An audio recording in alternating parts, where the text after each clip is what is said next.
Report breaking. അടിയന്തര നിയമസഭാ സമ്മേളനം വിളിക്കണമെന്ന ആവശ്യത്തിന് മറുപടി നൽകാത്തതിൽ കേരള കോൺഗ്രസ് എമ്മിന് കടുത്ത അതൃപ്തി. വന്യജീവി ആക്രമണവും തെരുവുനായ ശല്യവും ചർച്ച ചെയ്യണമെന്നാവശ്യപ്പെട്ടാണ് ജോസ് കെ മാണി കത്ത് നൽകിയത്. വിഷയം LDF യോഗത്തിൽ ഉന്നയിക്കാനാണ് നേതാക്കളുടെ തീരുമാനം. അടിയന്തരമായി നിയമസഭാ സമ്മേളനം വിളിച്ചു ചേർക്കേണ്ടതില്ലെന്ന നിലപാടിലാണ് CPIM. വിവരങ്ങളുമായി റഹീസ് റഷീദ് നമുക്കൊപ്പം. റഹീസ് റഷീദ്, ഉടക്കിപ്പിരിയുമോ ജോസ് കെ മാണി എന്ന ഒരു ചോദ്യം അവിടെ നിൽക്കുകയാണ്. പ്രത്യേക സമ്മേളനമൊന്നും വേണ്ട, നമുക്ക് മുന്നണിയിൽ ചർച്ച ചെയ്യാം എന്നതാണോ ഇപ്പോൾ മുന്നണിയുടെ തീരുമാനം, അല്ലെങ്കിൽ ഇടതുപക്ഷത്തിന്റെ തീരുമാനം?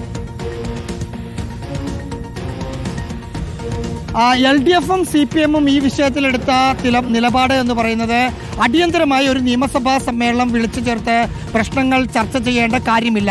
ഇതിനകം തന്നെ മുൻ നിയമസഭകളിൽ ഈ വിഷയങ്ങൾ ചർച്ചയായി എന്നതാണ് നിലപാട്. ഇതിൽ കേരള കോൺഗ്രസ് എമ്മിനെ സംബന്ധിച്ചൊരു പ്രശ്നം, അവരുടെ ചെയർമാൻ ജോസ് കെ മാണി സർക്കാരിന് LDFിന് ഒരു കത്ത് കൊടുത്തതാണ്. അവരോട് പറഞ്ഞതാണ് അടിയന്തരമായി നിയമസഭാ സമ്മേളനം വിളിച്ചു ചേർത്ത് മലയോര മേഖലയിൽ നിലനിൽക്കുന്ന വന്യജീവി ആക്രമണവും ഒപ്പം തെരുവുനായുടെ ശല്യവും ചർച്ച ചെയ്യണം.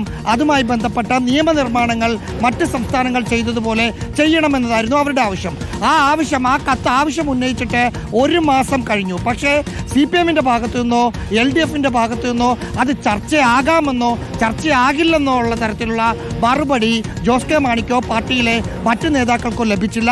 ഇതോടുകൂടിയാണ് കടുത്ത അതൃപ്തിയിലേക്ക് ജോസ് കെ മാണി പോയത് എന്ന് മാത്രമല്ല, വരുന്ന LDF യോഗത്തിൽ ഈ വിഷയം ചർച്ച ചെയ്യും. ഒരു ജെന്യൂനായ ആവശ്യം ഉന്നയിക്കുമ്പോൾ അത് നിരാകരിക്കാം, പക്ഷെ അത് ഇന്ന കാരണം കൊണ്ട് നിരാകരിക്കുന്നു എന്ന് ഞങ്ങളെ അറിയിക്കേണ്ടത് അതൊരു ബാധ്യതയാണ്.